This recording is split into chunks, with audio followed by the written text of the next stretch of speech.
Oi, gente, passando aqui para te dar uma mega novidade impactante que vai transformar vidas. Vem aí Incluir para Transformar, uma websérie gratuita que vai revolucionar o Ministério Infantil. E os episódios acontecerão no dia 8, 9 e 11 de julho. Não perca essa oportunidade, já anota aí. E para participar, clique no link que vai estar aqui embaixo para você ir direto no WhatsApp, aonde você vai ser preparado para transformar vidas. Transformar vidas não significa só a sua, significa do outro, porque incluir é transformar. Eu te espero lá!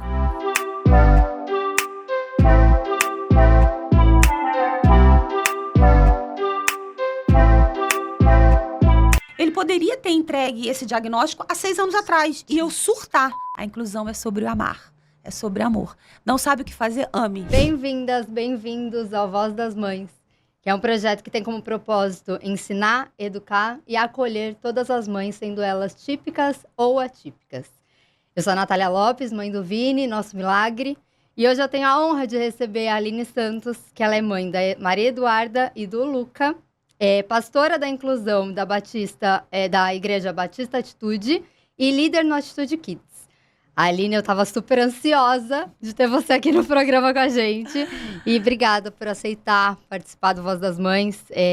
Acho que a gente já vem tentando esse encontro já faz um tempo, que eu acho seu projeto super incrível. E agora que eu tô dentro da igreja, eu conheço um pouco mais e eu acho tão lindo. Obrigada. Que bom, prazer mesmo estar aqui com vocês, pelo convite, obrigada. E como eu falei, eu acho que foi com você bem no iniciozinho, qualquer projeto que seja um projeto intencional para alcançar as mães, eu faço assim questão de estar, porque a gente, eu acho que não só é a mais favorecida no sentido de tudo isso que a gente pode proporcionar para elas, mas também é a que mais precisa de colo, a que mais precisa de um cuidado. Então, eu estou muito feliz de estar aqui podendo contribuir com esse projeto lindo. Ai, obrigada. Aline, eu quero começar te perguntando, o que veio primeiro, a maternidade ou a inclusão? A maternidade. Eu tenho um filho de 12 anos, que é o Luca. Eu tenho a Duda, de 8 anos. E a inclusão na minha vida vai fazer 6 anos. Ah, legal. Vamos começar, então, falando sobre maternidade? Vamos. Você sempre quis ser mãe? Nunca foi aquela criança que ficava assim, eu quero crescer, eu quero ter filho. Não era assim, não. Mas quando eu me vi adulta, casada, eu já casei para ter filho. Nós casamos já na lua de mel para engravidar, assim. Não queríamos esperar nem um dia. Demorou 1 ano pro primeiro filho, mas assim, a gente já casou querendo ter filho. Tanto que quando nós voltamos da lua de mel, 30 dias depois a gente adotou. Informalmente, uma sobrinha minha, que naquela época precisava muito de apoio. E ela foi para nossa casa com 7 para 8 aninhos. E ficou lá com a gente bons anos. Hoje ela é casada, super bem, tem 2 filhinhos. Mas a gente sempre amou ter casa cheia, filhos. E a maternidade, acho que ela era bem natural para mim. Nada que eu ficasse... Também porque eu nunca passei por nada que talvez precisasse almejá-la de alguma forma. Era natural para mim. Eu achei que eu ia ser mãe. Não, nem antes, nem depois. Aconteceu no tempo certo. Que bom. E as gestações, elas foram tranquilas? Você teve algum tipo de problema na gestação? Tudo eu fui aquela grávida gordinha. Aquela grávida gordinha de verdade. Eu engordei 32 no primeiro e 33 no segundo. Caramba. Mas nenhuma diabetes gestacional, aquela gordinha saudável, se é que isso existe, que comia muito escondida, mas meus filhos nasceram super saudáveis, graças a Deus. Ai, que bom. E você amamentou bastante? Não. Era uma... Não? Mas por você, por eles? Eu não consegui. 18 dias eu consegui só amamentar. Eu passei por aquele processo muito dolorido da mama sangrar, do bico cair, aquelas coisas todas. E não fui forte o suficiente, como algumas mães são, de passar por isso. Eu acabei desistindo e... Mas era teu sonho amamentar? Também não. Não, eu falo isso porque, assim, eu nunca tive esse sonho também de... eu quero amamentar. Eu sabia que, pra criança era necessário e tal. O Vini, com 2 meses e meio, ele largou. E eu tive ainda... Eu tive o Covid. Então, foi nesse meio tempo. Ele já tava largando, eu já tava sofrendo. Eu tive a mesma coisa, né? Bico sangrar, ele não pegava meu bico direito. Então, eu tinha que ficar tirando leite, dar de mamar. Então, minha vida era só isso. Era o dia inteiro. Meu marido olhou e falou, amor, calma, né? Ele já tá no complemento ali da fórmula. Vamos. E aí, ele já não tava pegando direito. Eu falei, tá. Era sofrido pra mim, não era prazeroso. Então, assim, quando é sofrido pra mãe, acaba sendo sofrido pra criança também. Porque não é algo. E eu realmente não tinha nenhuma paixão por aquela... Eu acho a gravidez, assim, linda. A amamentação também, né? Dentro aquilo tudo que as mães se propõem. Mas pra mim, a bênção mesmo é meu filho. Depois que ele nasce, é aquela coisa maravilhosa E é o que eu queria, ele nos meus braços. Você acha que romantizam muito a maternidade hoje em dia? Eu acho que algumas mães acabam romantizando e talvez até por conta da história mesmo de vida, né? Por exemplo, mães que acabam demorando muito para ter filho, tem algumas questões. Quando ela fica grávida, é o sonho dela, né? Porque ela passou por um processo doloroso. Então, eu entendo, eu super entendo. Mas não foi a minha dor, então realmente para mim era tudo muito natural e eu já tinha na minha mente que assim, que estava fazendo mal para mim amamentar. A gravidez para mim é uma gravidez que eu sou saudável, mas eu engordo muito, então falei, gente, o terceiro filho tem que ser adotado. Pra pular esse processo, se é que pode. Isso é uma das coisas que eu sempre tive o sonho, de adotar uma criança. Eu acho super legal, acho que tem que ser sonho mesmo, tem que ser algo com propósito, porque vai ser o seu terceiro, vai ser o seu filho, né? Ele não é um filho adotado, ele é o seu filho. A partir do momento que você adota, ele vira o seu filho. Então, a gente tem que ter muita certeza se é isso que a gente quer. Mas com tantas crianças precisando nesse mundo, eu não teria problema nenhum em adotar também. Nenhum mesmo. Eu acho que eu também não. Você teve rede de apoio? Como que era a tua vida? Porque a gente tá falando de 12 anos atrás, né? Então, já mudou muita coisa também nesses 12 anos, né? Só a gente falando sobre maternidade. Até esse romantizar da maternidade, hoje eu vejo que muitas vezes fala assim, eu ouvia muito, né? Ser mãe, cara, é maravilhoso, realmente mas não é tanto trabalho assim. Eu falo... Não é bom trabalho quando você tem uma rede de apoio. Exatamente. Que é cansativo. Eu tenho uma boa rede de apoio, mas, cara, eu sou empreendedora. À noite, quem tá lá com meu filho sou eu. Então, quem não dorme pra acordar cedo no dia seguinte sou eu. Não, eu tinha rede de apoio. Uma boa rede de apoio. Então, realmente, meus filhos acabam que não deram trabalho. Aí, cai as minhas amigas. Não dá um trabalho porque você tem rede de apoio. Sim. Quando você quer dormir, você dorme. E elas seguram quando ele tá chorando. Então, eu tinha uma boa rede de apoio, sim. E fez total diferença. E a minha família também muito juntinha. Quando meu filho nasceu, que é o primeiro, então, o segundo não, mas o primeiro, na minha casa tinha minha tia, tinha a minha avó, tinha a minha mãe, mais a rede de apoio. Parecia uma festa. Tava todo mundo lá. E eu acho que antigamente, o que eu vejo hoje, né? Essa coisa da família tá sempre perto e tal. Hoje em dia não tem mais tanto isso. Eu tenho conhecidas que falavam, cara, eu não quero ver ninguém. Quando meu filho nascer durante 3 meses e tal. Eu, no dia que o Vinícius foi pra casa, graças a Deus, tava com a casa. Chamei a sogra, chamei meus pais, chamei amigos. Eu falei, cara, vem todo mundo. Ele tá eu aqui. acho que é perfil, né? Eu gosto da casa cheia. Então, por exemplo, no do Luca, que foi o primeiro, eu peguei 2 quartos na perinatal. Caramba. Era um pra família inteira e outro pra... Né, porque tinha que ficar eu, meu marido, mas a outra família inteira ali do lado, aquele quarto conjugado. E assim, lotado, mais de 10 pessoas ali o tempo inteiro.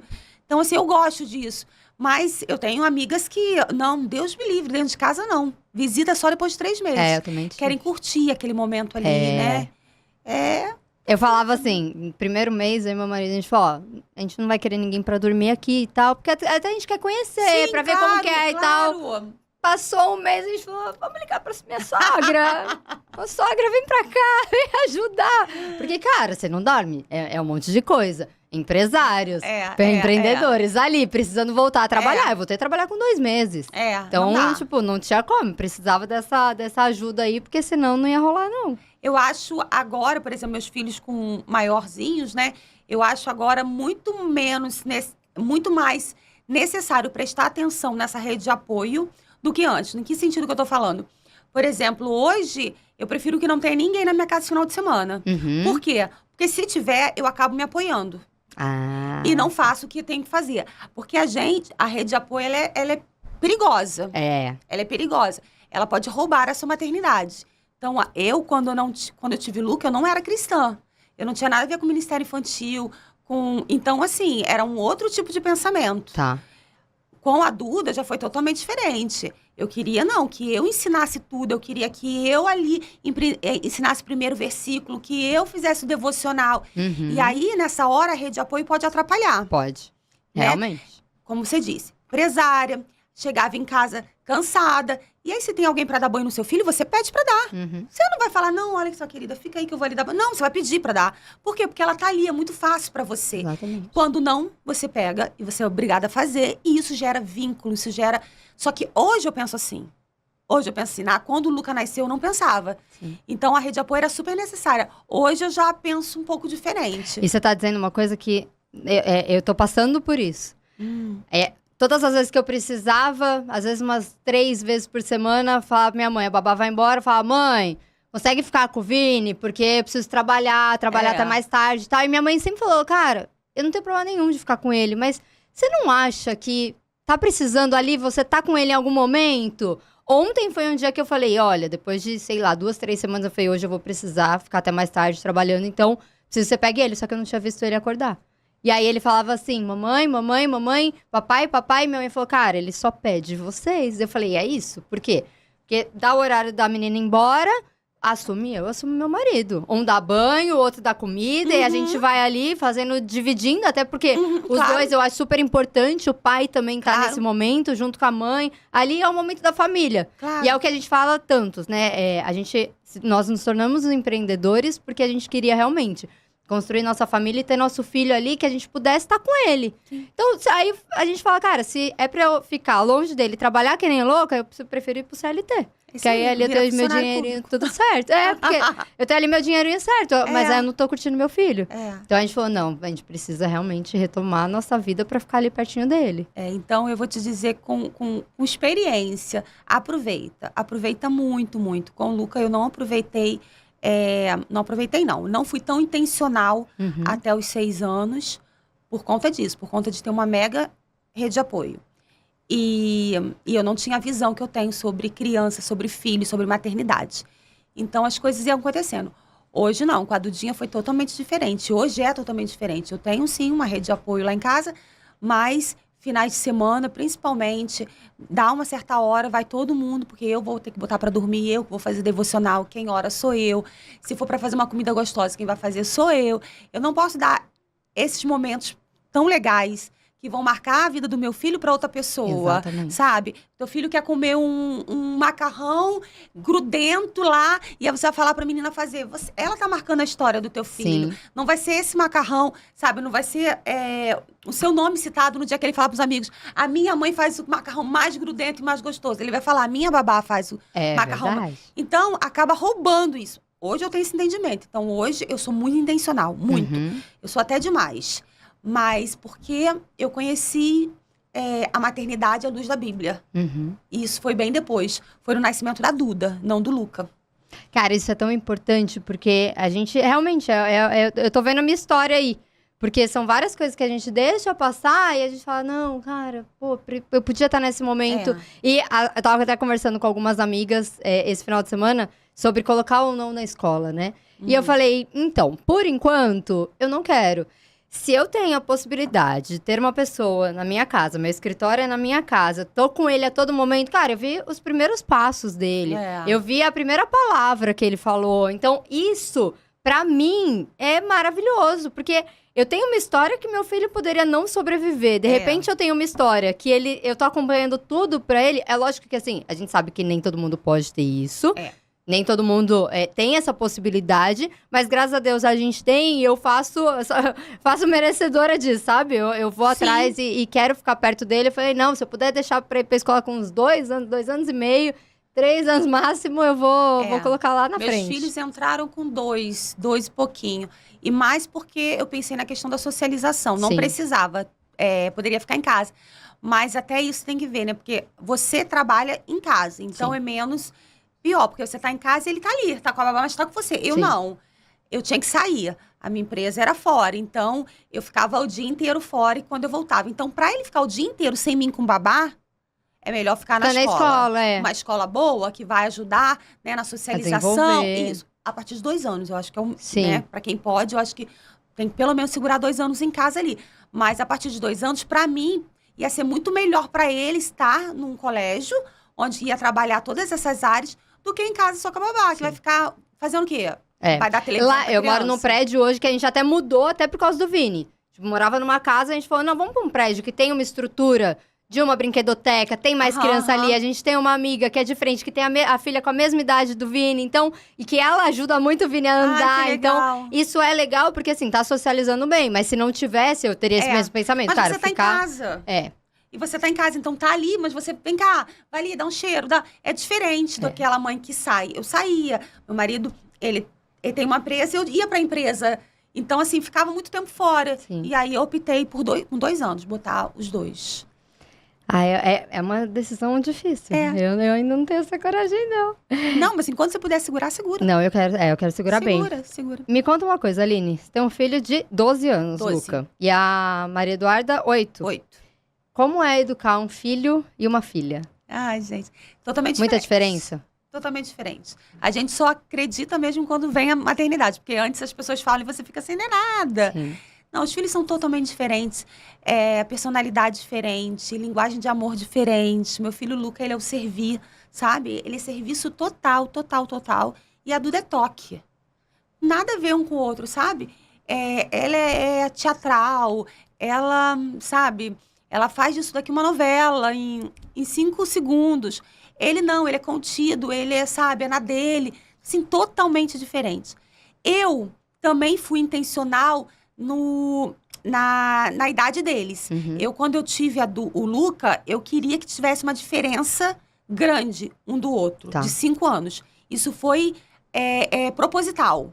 Eu queria viver cada história com cada um diferente. Por exemplo, o dia que eu for viver o Luca entrando na faculdade, eu não quero viver isso com a Duda. Eu quero que ela esteja lá, no 2º grau dela ainda, para eu poder viver a faculdade com ele, tipo aquela entrada dele na faculdade, sabe? Sim. Então, eu queria mesmo essa diferença.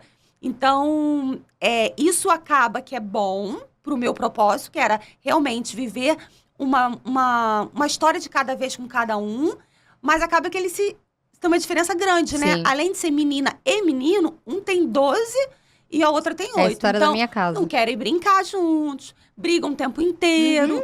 O Luca, né, aquele irmão, minha irmã é minha maior inimiga, aquela coisa que a gente sabe o que acontece na idade deles. Sim. Mas, assim, o meu propósito era ter mesmo essa diferença de idade, porque eu queria educá-los da mesma maneira, mas eu queria viver histórias diferentes com cada um. E tem sido assim. Meu filho tem 12 anos, fez o primeiro intercâmbio agora para Boston.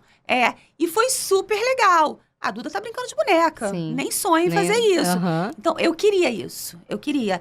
Agora, a educação, eu acredito que, independente de qualquer coisa, vai ser a mesma, porque a fonte é única. Sim. Então, o que eu dou pra Duda de educação, os princípios, são os mesmos pro Luca. Mas cada um retém de uma forma.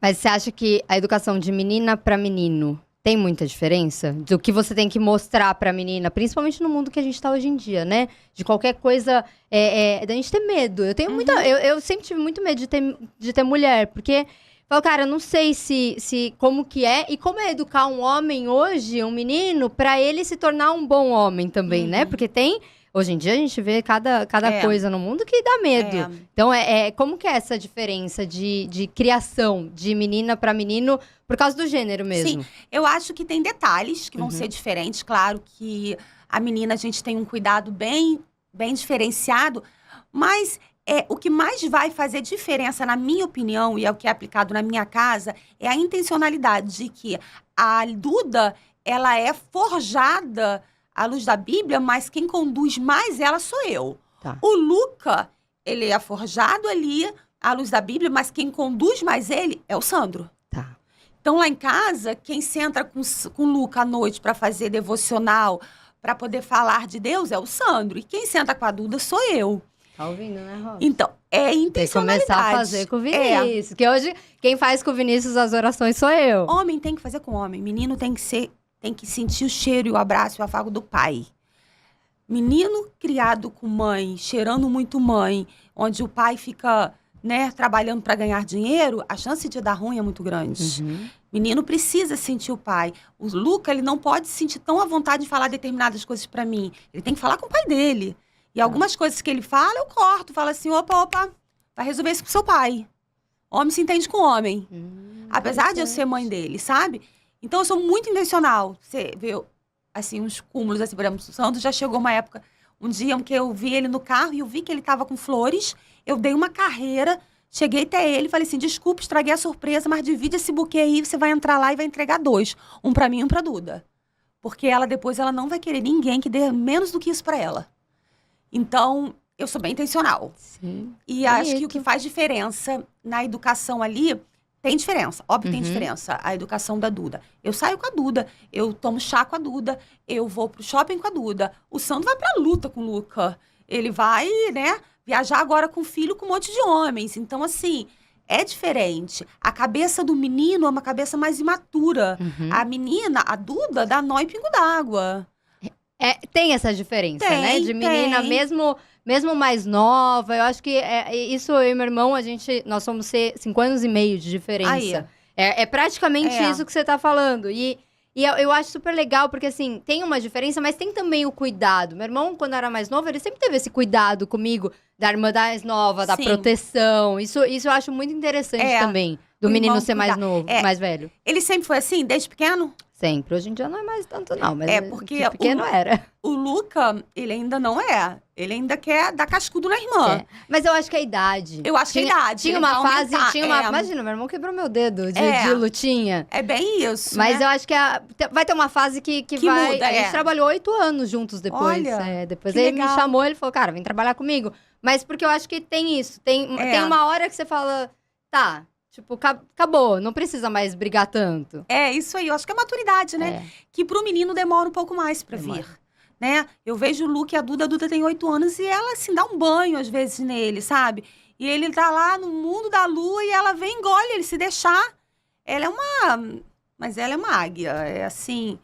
Ela tá à frente mesmo. Ela tá à frente. E ele é mais pacato, ele é na dele. Mas eu acredito que a educação, ela é única. A educação é uma educação por princípios, né? Pelo menos a que eu acredito é aquela educação que a gente vai criar nossos filhos ali à luz da palavra. Mas menino tem as suas particularidades e menina tem as suas particularidades. Mas não menos. Não é porque é menino que ele não precisa de todo o cuidado que a menina precisa. Para mim, precisa. Sabe? Você precisa...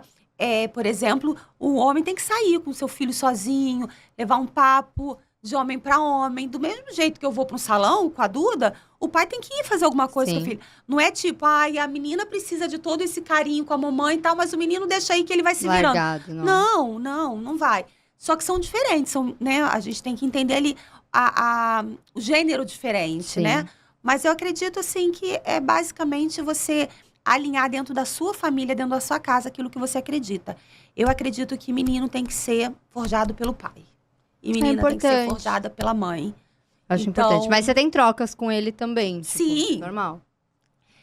O pai leva pra dormir, faz devocional e ele fica gritando. Mãe, vem botar pra dormir. Eu falei, mas seu pai tá aí. Não, mas tem que ser você. Então que coisa, né? Eu vou cobrir, aí eu vou orar, e aí eu vou ter aqueles 5 minutos de troca com ele. Mas eu sempre coloco o pai. Eu sempre coloco o pai. Eu acho importante isso, porque acho que na concepção, né? Tudo é a mãe. Tudo é mãe. Tudo é mãe. Por mais que o Vinícius fique papai, papai, papai o dia inteiro, a mãe é sempre que tá ali. A mãe, eu acho que a gente também, se joga mais, né? Do que os pais. Os pais, eles até se jogam às vezes e tal, mas eu acho que a mãe, ela tá sempre pronta. Sempre pronta. Eu falo que a mãe não tem opção de escolha. Se o pai não quiser dar banho um dia, tudo bem. A mãe não tem essa. A mãe vai ter que dar. Porque o pai não vai querer, não vai ter quem dá. A mãe dá.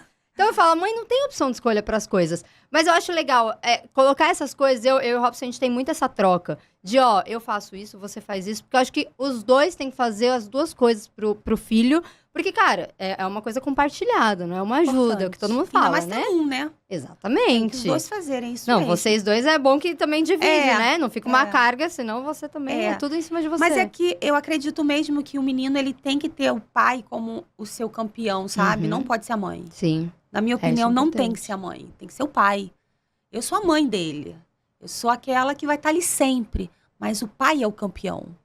O exemplo. Ele Exemplo, tem, né? ele tem que querer ser como o pai, não como a mãe. Sabe? E eu Sim. acredito muito nisso. Então, eu sou intencional em jogar o pai mesmo. Vai lá, é você.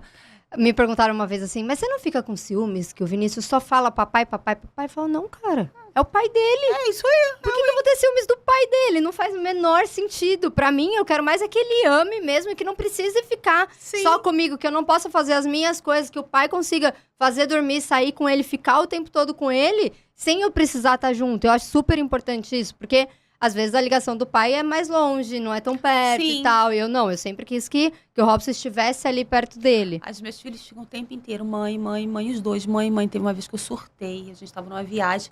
Gente, eu não aguento. É tudo, é tudo. Mãe, pega água aí. Mãe, fecha a janela. Mãe, a gente pode parar ali. Mãe, não para, não fala. Eu falei assim, gente, vocês sabem a palavra pai?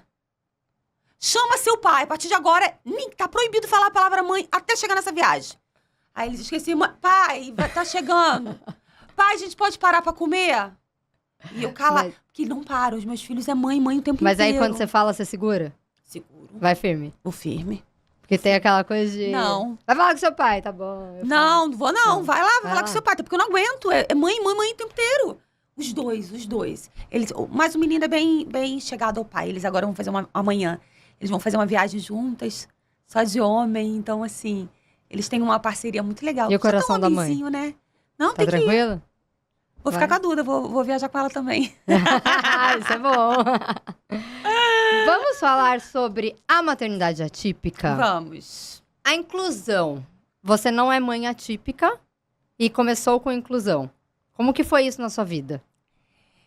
Quando eu fui atraída pelo Espírito Santo para olhar para essas crianças com outro olhar, não tinha nenhum tipo de diagnóstico na minha casa. Eu nem sabia o que é TEA, TODIT, nada, nenhuma sigla, não conhecia absolutamente nada. Não tinha formação na área, nada. Não tinha história na família, nem assim de primo, sabe? Tem um primo com síndrome de Down, tem um sobrinho, não tenho nada com autismo, nada. Eu não conhecia essas pessoas, só de ouvir falar. Por isso foi tão intrigante para mim Deus me chamar para esse propósito. E eu questionei muitas vezes. Falei, Senhor, por que você não escolheu a mãe de uma criança autista? Elas sabem tanto. Por que você não escolheu uma médica, 50% do caminho andado? Já conhece a mente, agora é só conhecer, né, a parte espiritual, alinhar. E isso foi questionamento de muito tempo, sabe? E um dia ele me respondeu uma vez. A primeira resposta de Deus sobre essa temática foi numa conferência de mulheres. Eu estava pregando para muitas mulheres. E dentro de mim aquela pergunta sempre, por que eu? Por que eu? Por que não alguém muito mais preparado com vivência, história sobre isso? E enquanto eu pregava para elas, o Senhor foi muito claro comigo. Ele falou assim, eu queria que fosse alguém que realmente não tivesse história, para que não fosse sobre você. Por exemplo, você não é quem é na inclusão hoje porque você tem uma dor da inclusão. Você não é o que é hoje na inclusão porque você é uma médica e você tem conhecimento da área. Não, é porque eu quero. Então, da mesma maneira que eu fiz com você, eu posso fazer com ela, com ele. Basta que eu queira e que você dê o seu sim. Então, ficou muito claro para mim que o Senhor queria mostrar que ele age em cima daquilo que a gente não tem para oferecer, sabe? Uhum. Que eu não precisava ser uma mãe atípica ou ter uma história de dor para eu poder desfrutar daquilo que ele tinha. E quando se tratava de inclusão. Isso foi a primeira resposta dele. E os anos foram se passando, né? Meu filho foi diagnosticado com TDAH, deve ter uns 2 anos e meio, 3 anos, se eu não me engano. E eu também. Então, nós tivemos um diagnóstico junto. Na verdade, ele teve um diagnóstico de TDAH. E o TDAH é genético, né? Uhum. Então, geralmente, ou o pai ou a mãe tem. Foi muito engraçado que a gente estava na consulta com a médica e ela falou assim, então, vocês sabem que o TDAH é genético? Aí eu falei, não sabia. Aí ela falou assim, pois é, ou a mãe ou o pai tem. Aí eu falei, me fale mais sobre isso. Aí ela começou, o TDAH faz isso. Aí meu marido, ela faz. Ela tem. Falei, meu Deus, mas tantos anos de casado, você nunca viu nada. Agora você tá vendo tudo. Ele falou, não, eu sempre vi, só achei que tinha nome. Então agora eu descobri que o negócio tem nome. Eu já sei que tem nome. Ali, ó. Tá ali, ó. Meu Deus, tem dia que eu falo assim, tá atacado. Mas a conversa já tá tranquila agora, porque a gente já sabe o que é, né? É isso aí. E ali eu fui diagnosticada com TDAH junto com o meu filho. Só que assim, pode ser estranho o que eu vou falar agora, gente, mas não me levem mal. Eu não me sentia mãe atípica porque meu filho tinha TDAH. E eu também. Por quê? Porque o TDAH é uma coisa simples, todo mundo tem. Não, eu não digo isso porque não é. Sim. Porque muita gente, quando eu falo assim, gente, eu tenho TDAH, e eu começo a falar algumas características, e fica assim, eu também tenho. Eu acho, gente, eu falei assim, você não tem TDAH porque você não gosta de ler livro. Brasileiro não gosta de ler livro. Não é porque você esbarra e derruba qualquer coisa. Porque você é meio atrapalhado, ou porque você é esquecido. Mas é porque isso virou agora, todo mundo tem. Mas não é isso. Não é. O TDAH, você tem prejuízos Exatamente. grandes acadêmicos, Muitos. sabe? Eu tentei fazer 5 faculdades antes de conseguir concluir uma, e todas eu deixei pela metade. Sim. Tudo eu deixava pela metade. Se bobear, hoje eu deixo tudo pela metade. Hoje eu tenho maturidade e tenho tratamento. Sim. Então, hoje eu consigo concluir os meus projetos. Mas ele causa prejuízo. Causa então, muito. eu tenho laudo fechado, meu filho tem laudo fechado. Então, TDAH não é uma brincadeira. Mas eu tô te falando de sentimento, tá? Eu não me sentia mãe atípica. Porque pra mim, TDAH, me lido bem, ele também. Então, Tá tudo bem. eu nunca nem falei sobre maternidade atípica até então. Luca também tem síndrome de Tourette, que é uma síndrome, não sei se você já ouviu falar, síndrome de Tourette é uma síndrome que ela vem da ansiedade, vem com tiques, né? Por exemplo, você tem um tique, né? Você bate assim, ou você torce o pescoço, enfim, você tem um tique. É o tique, tá? Geralmente, ele vem associado a uma vida estressante, a um nível de estresse, impulsividade que você não sabe controlar. A síndrome de Tourette é quando isso se torna múltiplo, tá? É quando a criança ou o adulto, ele tem tiques múltiplos e ele também é fônico, tem sonoro. Então, não sei se você assistiu, mas você pode assistir, que é um belíssimo filme para você ver. Esqueci o nome. Depois eu vou lembrar o filme. Mas, enfim, que fala sobre o Tourette. Você vai ver que um rapaz adulto, Tourette, ele sem medicamento e se ele sofrer qualquer nívelzinho de ansiedade aqui, ele vai desordenar, ele vai torcer pescoço, piscar junto, fazer um grito junto. Tudo junto, tá? Se chama síndrome de Tourette. O Luca também foi diagnosticado com síndrome de Tourette. Agora há pouco tempo também. Tudo junto lá na época do TDAH. E a síndrome de Tourette é uma síndrome... ele não tem cura, mas o tratamento é com medicamento. Você dá um medicamento para inibir esses tiques, porque ele vem quando você tá eufórico. Seja por tristeza ou por alegria. Tá. Você deveria estar centrado para você. Quem é centrado nesse mundo, né? Porque é só centrado que você não iria desordenar. Então, o Luca também tem a síndrome de Tourette, mas é medicado também. Eu não me sentia mãe atípica por isso, né? Posso ouvir várias críticas depois desse podcast, porque vai falar, você fala sobre isso, você não se sentia? Estou sendo realista, eu não me sentia. Eu achava que, ele tem... Mas você acha que você não se sentia por acompanhar tantas mães atípicas e ver que às vezes a dor delas era maior do que a sua? Acho que sim. Tá. Eu acho que sim. Acho que eu via tanta coisa. E eu falava, gente, isso aqui dá pra resolver, tá tudo bem. Eu não vou pra internet ganhar seguidores falando que sou mãe atípica porque meu filho tem TDAH. Não vou. É engraçado, porque foi bem o que a gente tava falando agora há pouco, né? Quando me perguntaram, você sente uma mãe atípica? Me sinto pelo fato da minha gestação ter sido atípica. Hoje, não me sinto. Hoje, meu filho, ele tá bem. Eu não vejo nada. Então, eu não tenho o diagnóstico dele fechado ainda, mas eu não vejo nada. Só que assim, tanto é que antes no meu Instagram era Natália Lopes, maternidade atípica. Hoje em dia não é mais. Porque não tem a necessidade agora. Entendeu? Eu acho que assim, não que eu não me coloque... Pô, a gente tava conversando com a Michelle, ela falou, Nath, quer entrar no grupo de mães atípicas?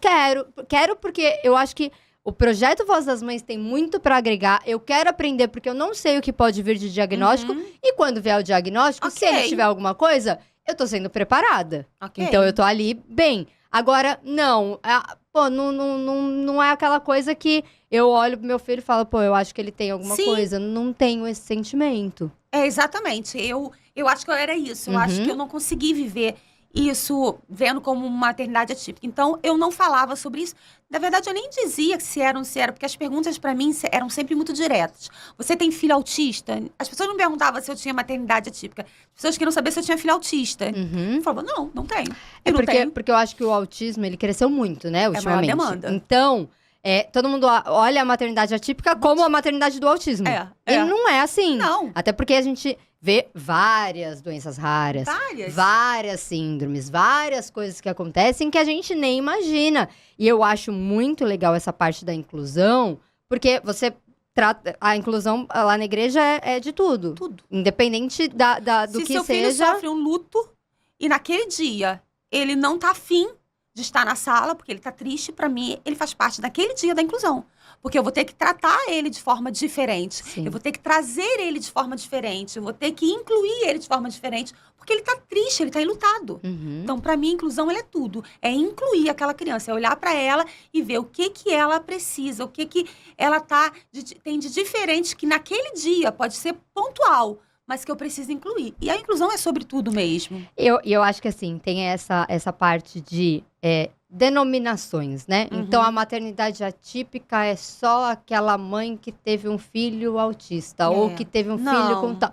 Não. Uma gestação atípica também é. Também é. Você ter uma diabetes gestacional é uma gestação atípica. Sim. Não é porque seu filho tem uma doença ou qualquer coisa que você descobriu na gestação que é só por isso. Não. Então, eu tenho muito essa visão também de, cara, vamos tirar esse rótulo que é só isso? Não, vamos abrir um pouco mais? É lógico que a gente tem que bater forte. Eu acho que muitas coisas precisam ser mudadas. Eu acho que o Brasil precisa mudar em muita coisa na parte médica. A falta de empatia médica é o que a gente fala muito aqui no Voz das Mães. Que eu ouço de todas as mães que passaram por aqui. O quanto elas tiveram problema com médicos. Sim. Eu passei por médicos que falaram assim, a gente não sabe nem se seu filho vai vingar. Médicos falaram assim, meu marido, quando a gente descobriu que o Vini teria a displasia esquelética tanatofórica, que era uma displasia letal, a médica simplesmente olhou pro meu marido e falou assim, olha, é isso, ele vai nascer e vai morrer. E ele falou assim, então eu só posso pedir a Deus, eu só posso orar? Ela falou, não, eu tenho números. Ele falou, bom, se nem pedir a Deus eu posso, de que me adianta? E naquele momento, pra mim, tipo, o mundo abriu, eu caí, né? Eu falei, acabou? Falta de empatia, acabou. Né? E eu sentia o Vini mexendo e eu falava, como essa criança vai morrer quando ele nascer? Não é possível. Não tô acreditando, não consigo entender isso. Mas eu acho que é isso. O Brasil, ele tem que mudar muito. Sim. Mas eu acho que a gente pode abrir um pouquinho pra... Vamos mudar tudo junto, então? Se a gente vai mudar? Por isso que eu acho que eu estava errada, tá? Quando eu não me considerava mãe atípica. Eu não estou falando isso, falando, cara... Não, eu estava errada. Mas eu não me sentia. Sim. Eu não falava, eu não me sentia mesmo. Tanto que meu filho precisou fazer terapia e a minha filha precisou fazer fono.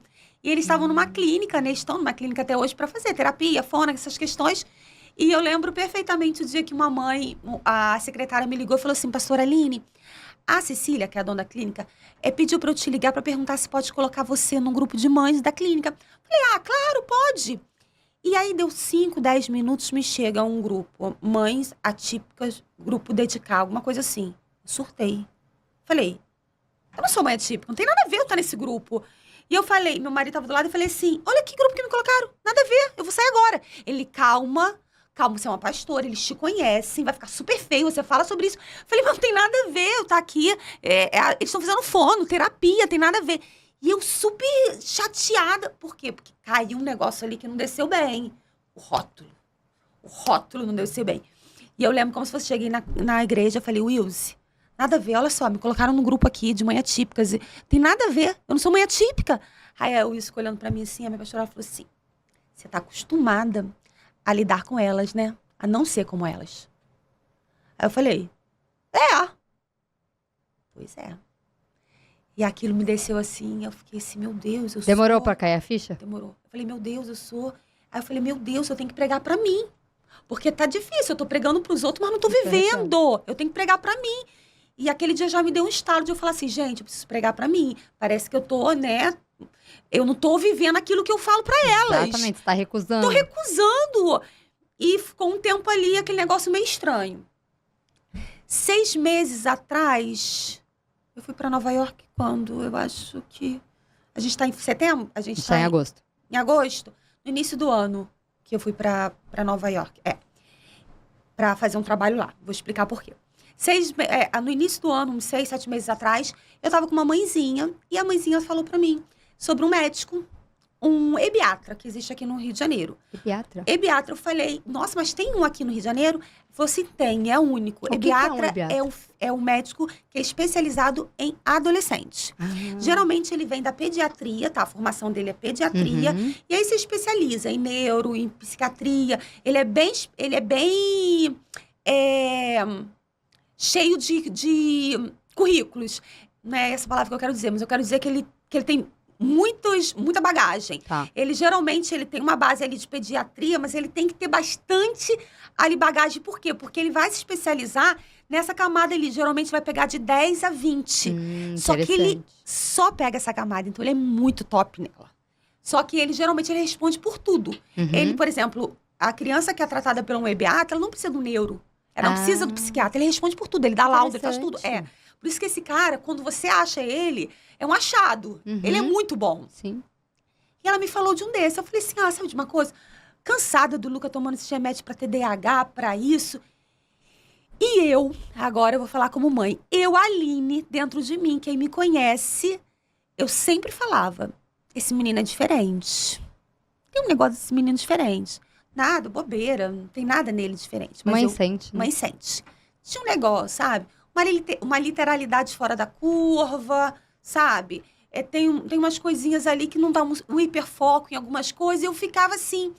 Enfim, marquei uma consulta, fui lá, doutor Fernando, gente. Eu nem sei se tem, né, como indicar ele mais, porque ele é o único do Rio de Janeiro, mas assim, doutor Fernando, ebiatra, ele é um crânio. O cara é, assim, muito bom, muito bom. E eu fui. Nele. Falei, olha, Luca tem isso, isso, ele já vai nos médicos e tal, mas eu tô cansada desses médicos todos, porque ninguém diz nada, só fala que ele tem TDAH, e eu acho que tem alguma coisa, mas eu não sei o que é também. Aí conversei com o médico e ele falou assim, olha, quero fazer um exame clínico no Luca. Luca, você quer que sua mãe saia da sala? Aí o Luca falou, quero. Aí eu saí da sala. Eu fiquei 40 minutos na recepção. Ele investigando do dedão do pé do meu filho ao fio de cabelo. Entrei, ele falou assim, olha, eu quero um exame genético. Quero um exame genético pro Luca. Ele vai demorar um pouquinho, é um pouquinho caro, ver se o plano cobre, mas eu quero um exame genético. E eu falo com você depois desse exame. Falei, agora que eu surto mesmo, ansiosa do jeito que eu sou. É isso que eu ia falar. Falei, Já sai sem diagnóstico e pedindo um exame pra daqui, 40 dias. Sai o resultado? Só que eu tinha essa viagem pra Nova York, que eu fui convidada a ensinar, a treinar o povo lá de New Jersey sobre inclusão, as igrejas de lá. Maravilhoso. E aí eu falei assim, cara, vontade de não ir, porque eu tô agora ansiosa. Enfim, fiz o exame genético e fui viajar. Eu já devia ter uns 30 e poucos dias, tá? Que eu tinha que ir. Domingo à noite, minha última pregação, última igreja. Sabe aquela liturgia de culto que tá a oferta, depois da oferta chama o pregador? Uhum. Tava na oferta. Tipo, depois daquilo ali eu ia subir pra pregar. E aí eu falei, eu vou olhar o e-mail. Ai, meu Deus. Nada a ver, olhando na né, hora gente? errada. Tem coisa no TDAH, cara. Eu vou olhar o e-mail. Aí eu peguei. Eu lembro quando eu abri o e-mail e fiz assim, e o meu marido tava do lado, ele me acompanhou nessa viagem, ele fez assim, ó, tipo, fecha. Só que eu fui mais rápido que ele, porque eu sabia que ele ia você já mandar, olhou. Pum, já cliquei. Não entendia muito bem, óbvio, mas eu vi uma coisa bem clara ali, gritante. Que ele tinha 47 cromossomos. E eu sei que a gente tem 46. Uhum. Então, aquilo ali já fiquei Já assim, assinou. meu Deus. E a única pessoa que eu conheço que tem 47 é o síndrome de Down. E o meu filho não tem síndrome de Down, porque isso eu sei que ele não tem. E eu fiquei ali assim, meu Deus, sabe aqueles 2 minutos mais longos da sua vida? Falei, como é que eu prego agora? E me chamo e eu vou. Gente, assim, aquela caminhada do meu banco até o púlpito, talvez tenha sido a caminhada mais longa da minha vida.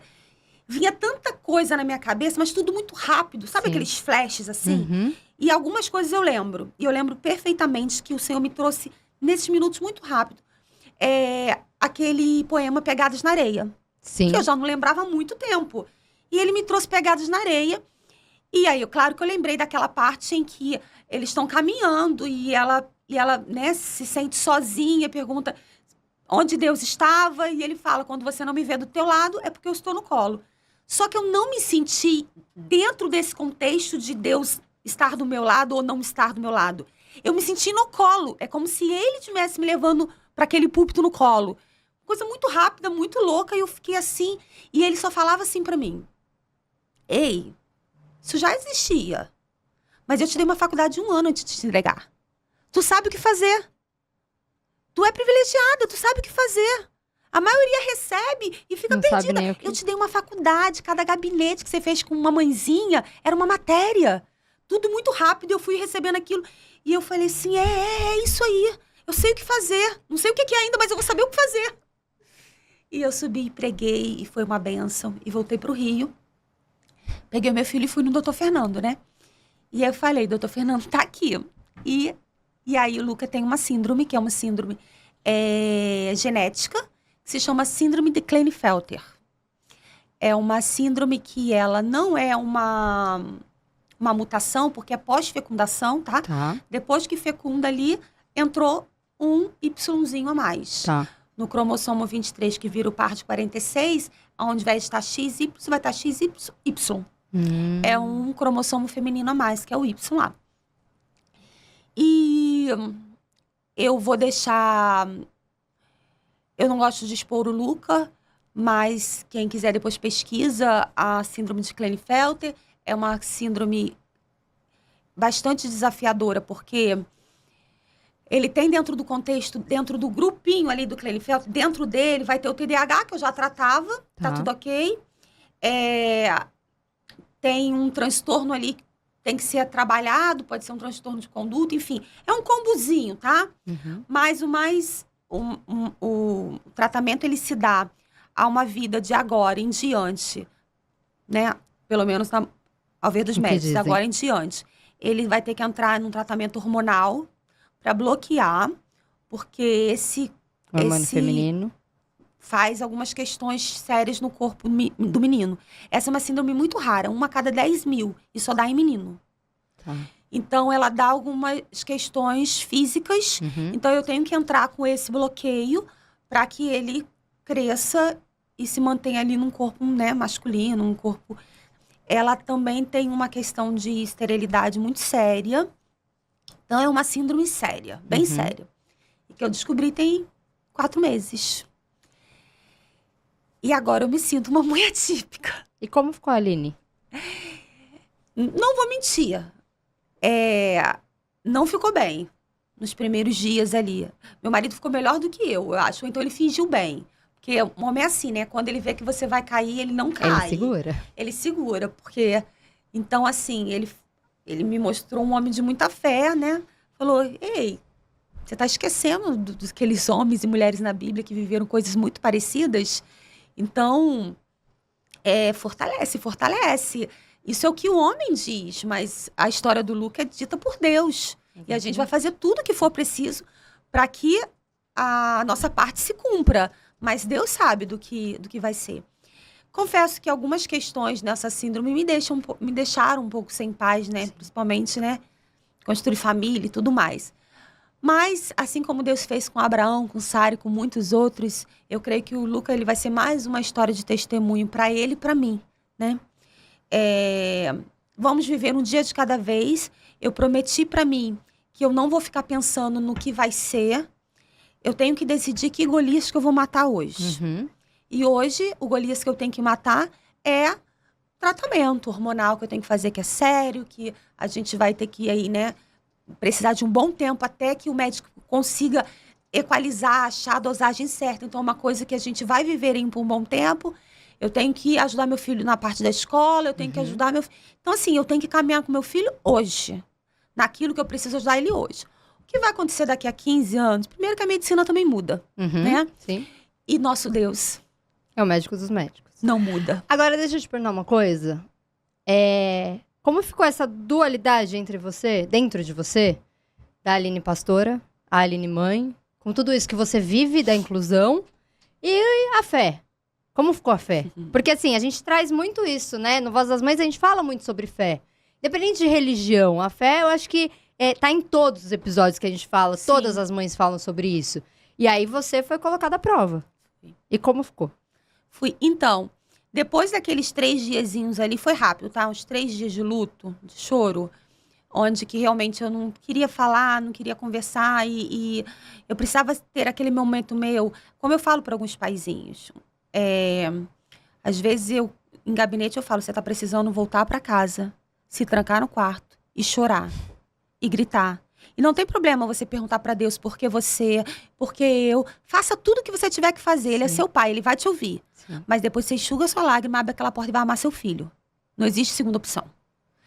E eu me senti nesse momento. Então, não importa o que eu tinha de experiência, quantas famílias eu já... Não importa meu currículo, não era isso. Aquilo ali era mãe. Eu precisava Sim. daquele momento para mim. E naquele momento eu me senti me desmontando e estava tudo bem. Eu me dei esse direito daqueles 3 dias. Sim. Depois desses 3 dias... Claro que de vez em quando vem uns relances. Eu sou humana, gente. Eu sou Lógico. mãe. Eu vejo meu filho subir e descer. Eu vejo desafios todos os dias. As pessoas acham que por você ser pastora, Não. nada vai te abalar. Gente, abala, porque nós somos homens, né?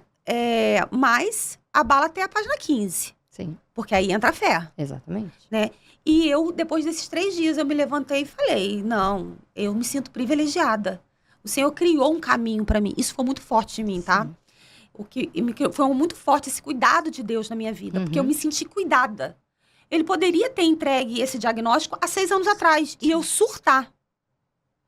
Ele Você não ia ter criou conhecimento de nada. caminho.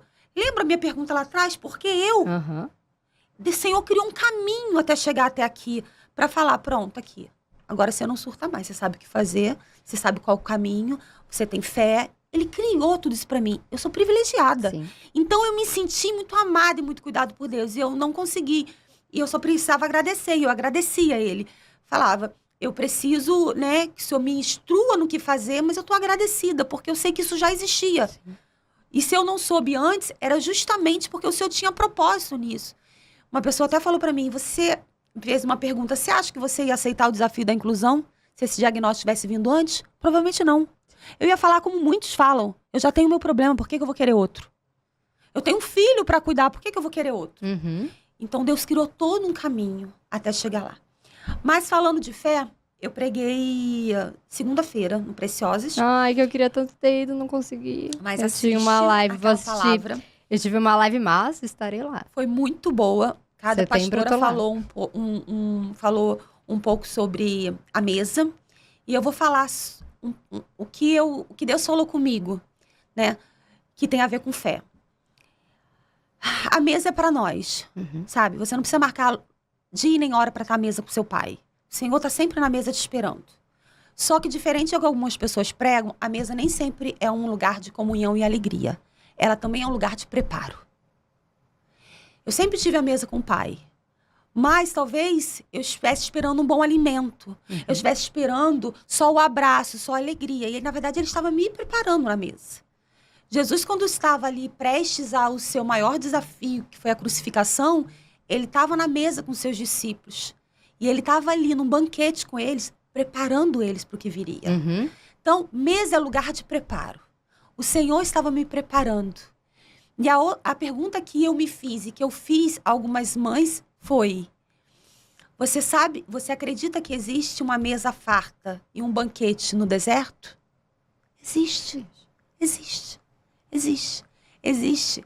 E foi isso. A minha fé é que eu nunca saí da mesa do Senhor. Eu nunca saí dos braços dele. Você nunca deixou de ser filha amada. Você nunca deixou de ser aquela menina aos olhos dele, aquela que ela criou com propósito. Nunca. Isso sempre existiu. Só que por algumas fases na vida, ele precisou nos colocar no lugar de preparo. Uhum. Então, a minha fé é acreditar que o nosso Deus, ele sempre esteve ali. Ele sempre me amou. Eu continuo sendo a filha amada. Eu continuo sendo a menina dos olhos dele. Continuo sendo. Mas que em algumas fases, eu acredito que eu estou nela agora, eu estou na fase do preparo. Sim. Ele está me preparando. A mesa é lugar de você ser curada para curar. E eu vou te falar sobre 2 situações que me fizeram bem a prova disso. Primeiro foi quando... Acho que 3 situações, né? Primeiro foi quando eu perdi o primeiro bebê, porque eu questionei muito. Porque meu sonho era ser mãe. E o meu sonho é do meu marido. Então, eu falava, por quê? Eu perdi 2 bebês, eu falava, por que eu? Cara, tanta gente não querendo ser mãe, tanta gente não querendo ser pai, tendo filhos, abandonando e tal. E por que a gente que quer tanto? E aí, na 3ª gestação que veio o Vinícius, veio porque tudo isso de novo, né? Porque uma dificuldade na gestação, porque ele não sobreviver. E eu questionei muito até um momento que meu marido olhou pra mim e falou, chega, eu não quero mais fazer ultrassom, eu não quero mais fazer nada. Ele não queria fazer foto do parto, ele não queria fazer foto de gestante, até um dia que ele tava trabalhando até mais tarde. E ele até contou isso no outro podcast que a gente fez junto, que ele fala assim, eu questionava muito, ele questionava muito sobre como era Deus falar com a pessoa, né? Ele nunca tinha sentido isso, como eu também não tinha. E até o dia que ele fala, eu tô sentado no escritório trabalhando, e aí Deus falou comigo, tipo assim, você tá desacreditando? Você não tá confiando? Por que você não quer fazer a foto do parto? Eu lembro que ele me mandou mensagem na hora e falou, vou fazer a foto, já fazer tudo. E aí eu questionava muito até o momento que ele falou, olha, a gente não vai mais fazer ultrassom. Não quero mais fazer ultrassom. Ultrassom eu vejo tudo a mesma coisa sempre. É sempre que o Vinícius não evolui, é sempre que o tórax dele não evolui, que ele não vai sobreviver. Chega. Eu vou acreditar em Deus. É a nossa fé. A gente não seguia nenhuma igreja, a gente não ia em lugar nenhum, a gente só orava. A gente colocava louvor todos os dias e orava e chorava e pedia a Deus. E aí eu lembro que uma outra situação foi quando veio o projeto Voz das Mães pra mim. Eu tava tomando banho, eu tinha escutado a história um dia antes do Thiago Leifert falando da filha dele que tava com câncer. E aí eu tava tomando banho e eu falava, Deus, por quê? Eu não tenho informação, por que eu não acho ninguém que tenha... Nenhuma mãe que passe pelo que eu tô passando, eu não acho nada. E aí, na hora, veio o nome Voz das Mães, Uau. o projeto que ia ser, tudo. Parece que veio assim, um mapa mental, sabe, na minha cabeça. Tudo que eu precisava fazer. Legal. Eu lembro que eu saí do banho, eu chamava o Robson, eu falava assim, a gente vai fazer um projeto que vai chamar Voz das Mães e não sei o quê. E começava a falar, ele olhou pra mim e falou, calma, TDAH. Assim, calma, não tô entendendo. Eu falava, cara... A gente precisa fazer. Eu já saí, fiz um vídeo contando da história do Vinícius. Ele não queria postar. Ele não queria. Eu falei, não, a gente vai fazer uma corrente de oração sim. E a gente vai chegar. E eu lembro que um amigo meu, que é super conhecido na internet, com 1 milhão de seguidores, viu a história e compartilhou. Bum! 10 mil visualizações. Na época não existia Reels. 10 mil visualizações no vídeo. Eu falei, opa, o projeto vai dar certo. E aí teve um tempo que a gente parou o projeto. Porque a gente... tomou um golpe, foram várias situações financeiras que abalaram, a gente não tinha mais como dar sequência só no projeto, porque o projeto ele não tem, a gente paga pelo projeto. Sim, sim. A gente está atrás de patrocinadores Sim. que acreditem no projeto, que Sim. queira fazer acontecer, mas hoje o projeto ele não se paga. Sim. E eu precisava trabalhar e tal, e eu falei, cara, as coisas na empresa começaram a dar errado. Eu parei o projeto, as coisas na empresa começaram a dar errado. Começou a sair cliente, começou a acontecer uma coisa e tal, eu olhei pro Robson e falei, Voz das Mães não tá acontecendo. Voltamos com Voz das Mães. Largamos o Voz das Mães por um tempo, as coisas começaram a dar errado de novo. Eu falei, você tá vendo? Eu falei, agora a gente vai e vai mesmo. Agora a gente vai pra estúdio, agora a gente vai fazer acontecer porque a gente precisa, Fê. Porque Deus não deu a história do Vinícius à toa pra gente. Eu não sei se o Vinícius tem alguma coisa, mas a missão que a gente tem com Voz das Mães é muito maior do que qualquer coisa que o Vinícius tiver. Fê, porque eu acredito que é um projeto que a gente precisa levar o nome de Deus, não só a parte de inclusão, não só falar sobre as histórias das mães atípicas, mas o nome de Deus, ele precisa ser levado porque foi ele que curou o Vinícius. Eu tenho certeza absoluta que meu filho é um milagre e que nada aconteceu por acaso. Não foi só por... tem um propósito muito maior para isso. Então, quando eu vejo você contando essa história, que assim, realmente, você foi preparada para isso, para o que você está vivendo hoje. Para aceitar o teu filho, aceitar tudo isso e ter força. Porque hoje as mães, eu tenho certeza que as mães que você ajuda tanto, vão te ajudar também. Vão te dar essa força também. Que é uma troca, né? Eu tenho vivido milagres, assim, de carinho, de cuidado das pessoas. E Deus tem feito, como uma clássica TDAH que sou, tudo é muito difícil para mim. Sim. No sentido de escrever, no sentido de levar um projeto à frente. A gente tem vontade de existir sempre, tá? Não é porque a gente não, por exemplo, ai, eu quero fazer o Voz das Mães, ai, eu não quero mais. Não é assim, eu quero fazer o Voz das Mães, agora eu quero fazer a Voz dos Pais. A gente não desiste para não fazer nada, só que a gente quer fazer outras coisas. Nada satisfaz. Sim. Não é porque não tem foco, é foco em tudo. E aí não Fazer foca em tudo ao nada. mesmo tempo. Isso. Então, assim, tudo é muito mais dolorido para mim. Só que eu tenho uma responsabilidade muito grande. Sim. Eu tenho um pastoreio. Eu não posso simplesmente deixar o TDAH me dominar e eu furar com você. Sim. E eu... Não. Hoje, o Senhor me colocou numa posição que eu preciso honrar. Então, para mim, é tudo muito dolorido. Mas Deus tem feito coisas assim, cara. Eu escrevi um livro. Podia ter trazido o livro, gente. Não trouxe o livro. Eu quero esse livro depois. Dá um livro para ela. Esqueci. Enfim, eu escrevi um livro de 150 páginas. Coisa mais prazerosa que eu, assim, aqui na Terra. Sobre a inclusão. Inclusão de crianças na igreja. O porquê e o como. Vende online, vende onde? Já vamos divulgar aí. Então, fechei com uma editora e ele já vai chegar a 190 países. Opa! Mas está vendendo também lá na loja da igreja. Também você consegue também pela Amazon. Esse livro... Depois você manda o link pra gente, que a gente coloca na descrição. Esse livro é bem interessante porque algumas coisas na vida, e muitas delas, a gente não segue em diante porque a gente não sabe o propósito. Isso é para tudo, tá? Para tudo. Você tem sonho de ser veterinária, mas o seu pai é dono de salão. Aí é mais fácil eu ser lá, ajudar meu pai a ser empresária. Então, você vai muito movida pelo como, né? Fazer, para ter, para ser. Mas e o propósito? Quando você descobre o propósito daquilo, tudo muda. Sim. Então, nesse livro, eu tive um cuidado de, até a metade do livro, te explicar o propósito. Por isso que ele se chama O Porquê e o Como. Até a metade do livro, eu te ensino e te mostro o porquê, à luz da Bíblia. Por que você deve incluir? Por que você tem que cuidar das famílias atípicas? Por que você tem que estar lá? E eu falo do porquê. Metade do livro, você entendeu o porquê? Agora eu te ensino como. E aí eu trago ali um conteúdo que parece um manual de instrução. Então, legal. Quem pega esse livro, tem ouro ali para chegar dentro da sua igreja. Eu já quero, hein? Vou cobrar meu livro, pode cobrar. Esqueci, gente. Mas eu vou mandar o link aqui para ela colocar. Isso, vai estar no link na descrição. Isso aí, adquira, porque assim, é algo muito precioso para você ter uma mãe, principalmente a igreja. É bem bacana. Mas o que eu tava falando eu olho para aquele livro e meu marido uma vez falou o seguinte: por que você fica lendo o seu livro? Porque eu de madrugada, eu fico à noite assim, por que você fica lendo o seu livro? Aí eu falei assim, porque não é meu. Eu nem sei o que está aqui escrito. Foi o Espírito Santo que escreveu, eu tenho que ler para poder entender. Porque assim, é tão surreal ter escrito esse livro que às vezes eu não acredito. Eu fico olhando para ele e falo assim, gente, o meu amigo Espírito Santo escreveu esse livro para mim e deixou que eu fosse lá para autografar. Porque eu não tenho capacidade, sabe?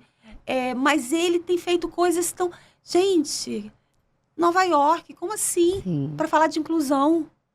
São coisas que assim, é ele. Porque assim, quem sou eu? E olha, eu tenho que te parabenizar, porque eu acho tão lindo o projeto da igreja. Eu vejo, porque assim, eu lembro quando eu estava no colégio e eu tinha 3 amigos, eu tive epilepsia durante 2 anos. E aí, eu repeti de ano e fui pro colégio, eu estudava no colégio particular, fui pro colégio estadual para fazer aquela reclassificação e pular e tal. E aí, eu tive 3 amigos que eram surdos. E eu aprendi a Libra com eles. Que legal. Pra ajudá-los. Porque eu sentia que, assim, ninguém ajudava eles ali. Não tinha Libra pro professor. Os professores não tinham esse conhecimento. Então, eles estudavam o que eles sabiam. Então, eu cheguei perto deles pra realmente ajudar. E hoje eu vejo na igreja tão lindo. Tão lindo. As crianças... Elas sabendo o que está acontecendo, os adultos sabendo o que está acontecendo.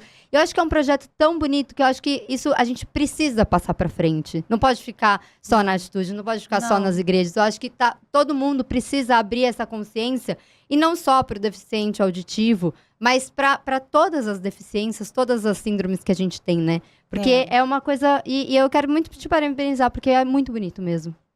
E a inclusão, ela não é só sobre as crianças. Sim. Ela é sobre a família.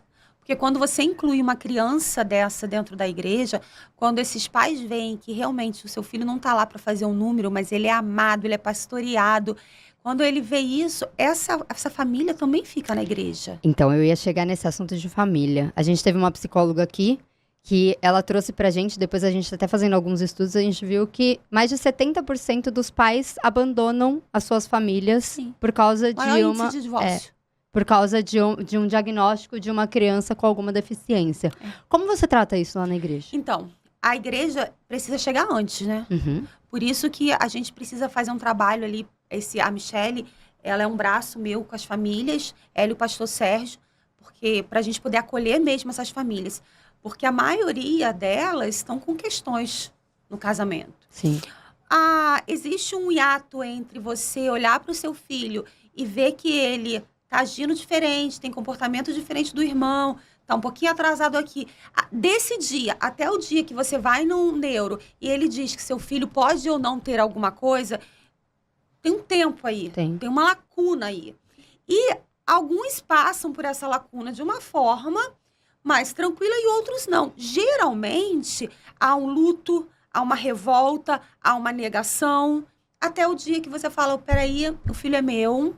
Tá tudo bem. Tá tudo bem, e eu vou. Só que isso, geralmente, estatisticamente falando, acontece primeiro com a mulher. Uhum. E ela vira o que eu chamo no meu livro da mãe leoa. O filho é meu, ninguém toca, e é comigo, e eu vou fazer tudo, ok. Só que nisso, ela esquece que ela tem um marido, tá?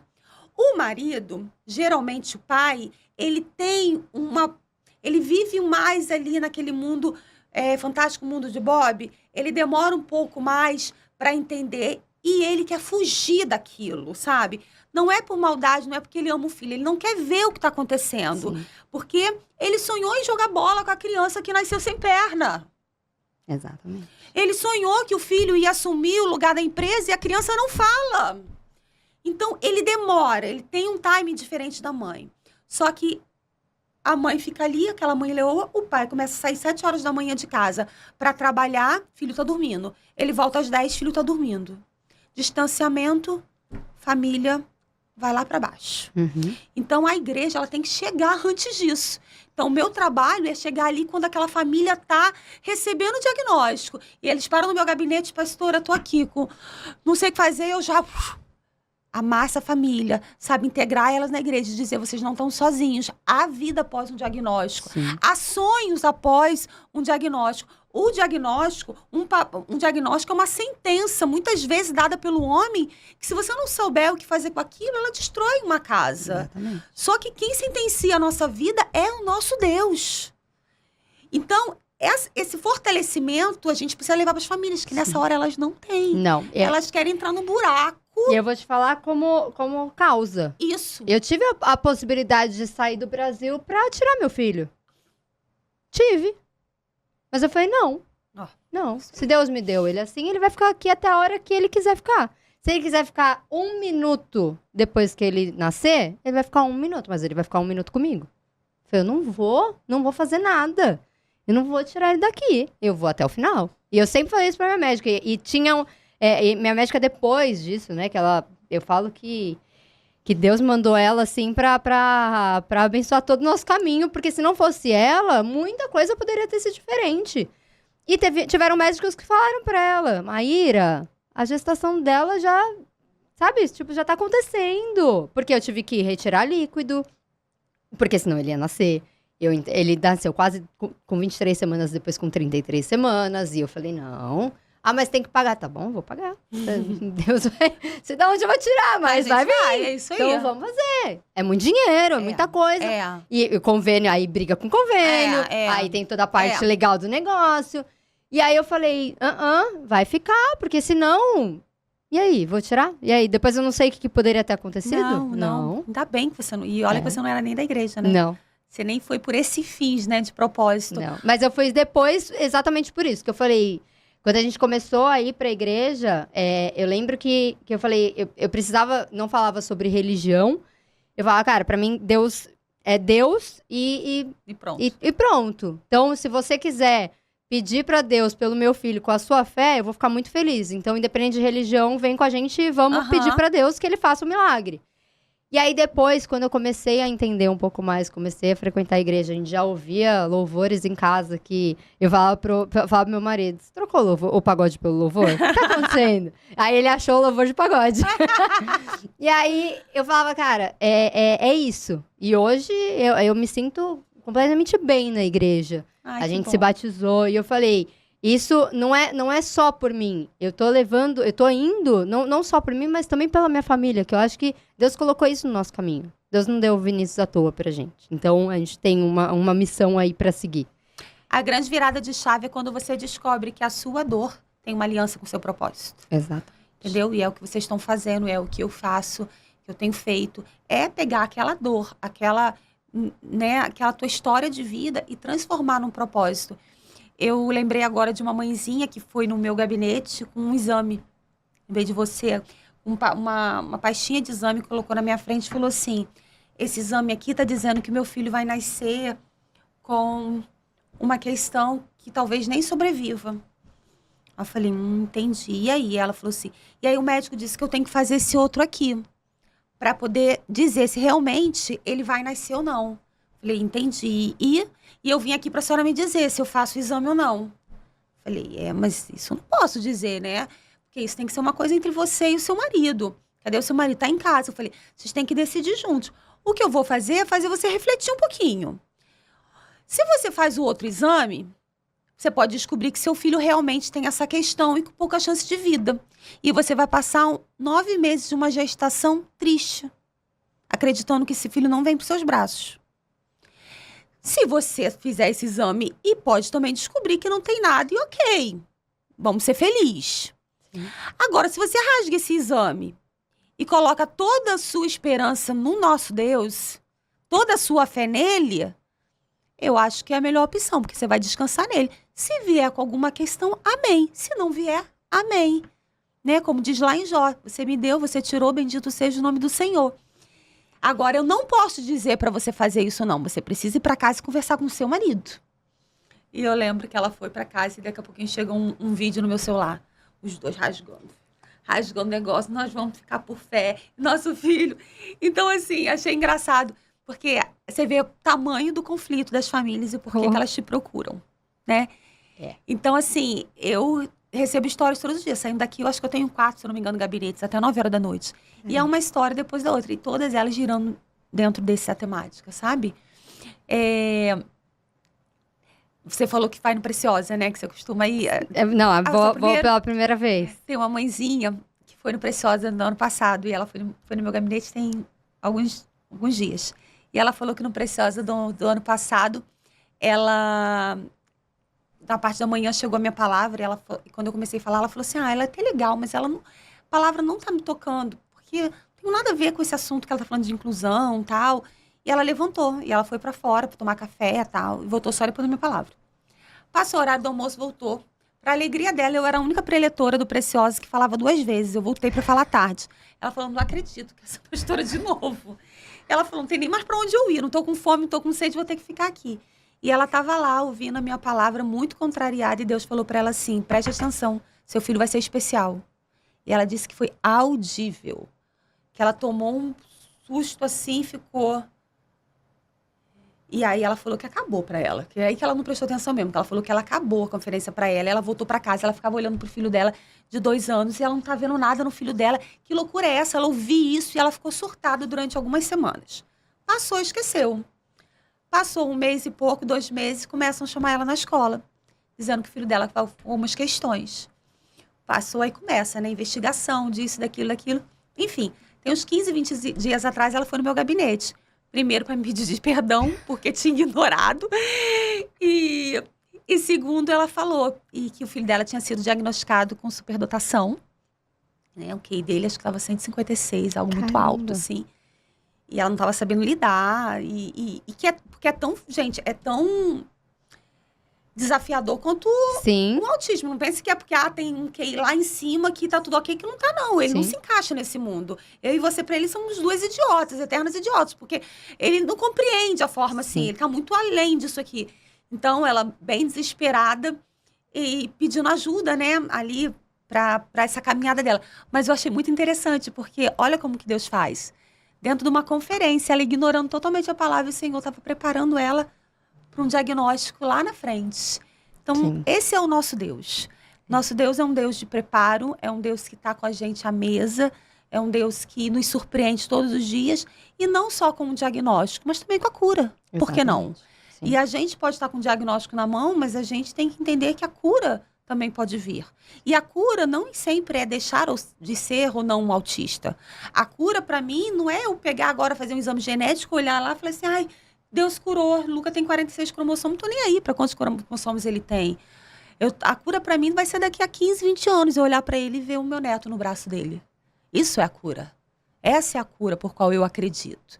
Então, que continuemos orando por cura, sim. Sim. A cura para uma mãe autista é que seu filho fale, que seu Uhum. filho se comunique, que seu filho saiba pedir algo para comer, que ele seja socializado.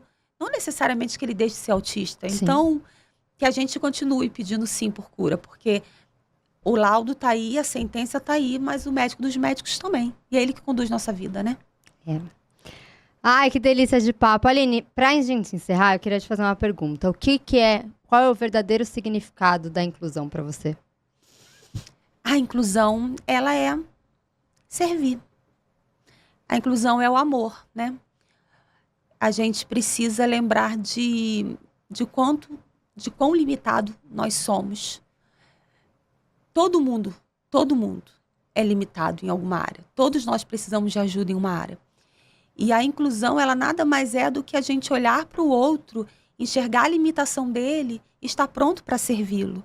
Lembrando que, se fosse por nossas limitações, se fosse por aquilo que nós temos, nem Jesus, né? Tá, só Jesus que deu as mãos para a gente para nos tirar desse buraco que nós Sim. somos. Então, nossa limitação não é diferente de uma limitação de uma criança autista, uma criança com TOD, um síndrome de Down. Quer dizer, a nossa limitação é diferente, mas nós somos limitados tanto quanto. Então, para mim, para mim, a inclusão é você entender o verdadeiro sentido de servir ao outro, de amar o outro, independente do que ele tenha ou do que ele pode te oferecer. Essa é Jesus, né? Sim. A inclusão é Jesus na vida do outro. Foi quem começou, né, com a inclusão. Jesus, ele, de Gênesis a Apocalipse, tem inclusão. Poderia falar em várias passagens bíblicas, desde a mulher adúltera ali, as pessoas tentando apedrejar e ele colocando ela de volta para uma sociedade. A Noé, colocando os bichinhos em pares na arca para ninguém ficar de fora. A Davi colocando Mefibosete em cima de uma mesa. Né, não posso falar assim, gente, porque as pessoas nem sabem da história. Enfim, existe um rei na Bíblia chamado Rei Davi. E esse rei, dentro de um tempo onde que as pessoas com deficiência, as pessoas que tivessem qualquer questão dentro dessa área, elas eram renegadas, jogadas em buracos. Elas tinham que estar fora do seio ali, daquele lugar. E Davi, sendo um rei do jeito que é, não dá para eu contar a história toda, mas em determinado tempo, Davi manda chamar Mefibosete, que é um deficiente. E ele coloca esse Mefibosete na mesa e diz para ele que ele comeria na mesa com o rei até o último dia. Qual é a analogia disso tudo?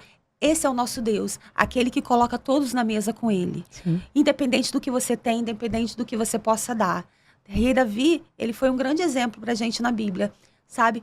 Fora do tempo, ele trouxe Mefibosete e colocou a mesa ali com ele, um deficiente. Será que você e eu temos colocado todas as pessoas na nossa mesa? Ou será que a minha mesa e a sua mesa é seletiva? Será que a mesa da nossa igreja é seletiva? Então, que a gente possa entender que na mesa do Senhor há banquete suficiente para todos nós sentarmos. A inclusão é sobre o amar, é sobre amor. Não sabe o que fazer? Ame. Ame. Só isso. Você já vai estar incluindo.